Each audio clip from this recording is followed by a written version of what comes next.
Akyat po tayo dito sa lumang bahay. Sila may mga mayari ng bahay. Sino nyo yung manasigan magtibay, sirping magtibay, ang kanilang nanay. Kaya sila yung mga mayari na may bahay kasi sila yung pang 95%. Ganito yung mga pictures ng araw. Opo. Di siya lang hugis na kanyang siling. Oo. Buti na na-represent. Na-preserve po siya. 1925 ma'am na tayo, yung bahay na to. Oo, 1925. Opo, isa po siyang Carnival Queen. Oh, bakit? Opo. Ay, isa po siyang anak. Ay, isa po sa isang anak ng mayari ng bahay. Pero yung original pa po yan, ma'am. Oo. Kasi nung unang panahon nila uso yung YouTube o ano dyan, dati yung lang film, yung pula. Naalala ko tuloy yung bahay namin sa Bicol nung araw. Oo. Oo. May ilaw. Old house nga ito. Oo. Hindi kayo mapanaginipan ko to. Ang ganda ng sahig. Parang Oo. Dahan-dahan po tayo, madulas pa kasi yung sahig. Oo. Kasi ito talaga yung mga sahig nung araw. Ano po yung tinatawag nila ng grandfather's clock? Oo. Tingnan mo naman yung kahoy, oh. Kahit napakasarap ang tulog, pag tumulog, dilaw lang yung mata. Oo. Ganda. Oo. Oh, yung upuan. Antik. Antik Ate Kay. Ito, tabakera. Ang tawag dito sa center table na to, tabakera. Ayan yung mga center table ng araw. Ito naman yung sala set ng araw. Ang ganda. Ito, binubuksan to para dito papasok ang hangin. Hindi na mag-electric fan. Yan, oh.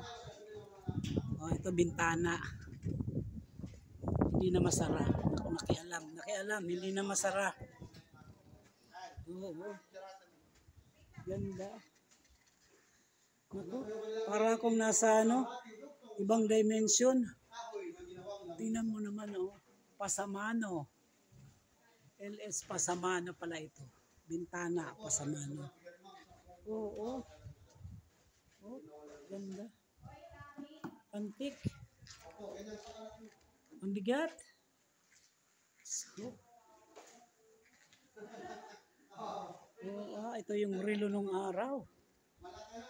Nakabalot pa talaga.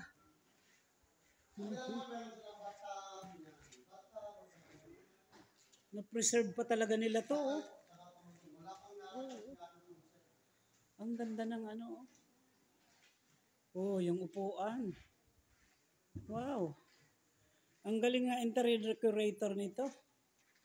Oh, dito tayo sa hagdanan. Ganda. Look at that.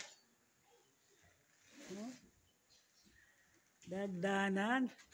Halakal! Say cheese!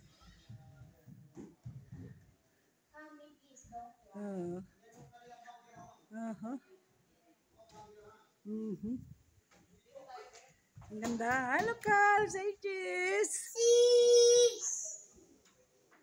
Cheese. Ayan po yung anak ni Ate Kay. Yung apo ko kay Ate Kay. Dito naman tayo. Sa baba. Ayan, mga lumang bahay. Ayan yung magbalai. Nasa baba lang sila. Ay, naku. Ganda. Ang sarap ng hangin, yung hangin ng fresh air, natural air. Kailangan ng aircon.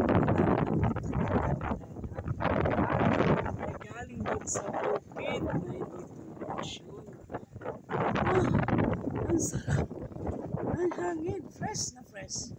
Ay nako, thanks to Mrs. Maramot, King and Ate Kay Maramot, Enriquez family. O, diba? Guys, hanggang dito na lang tayo. Bye!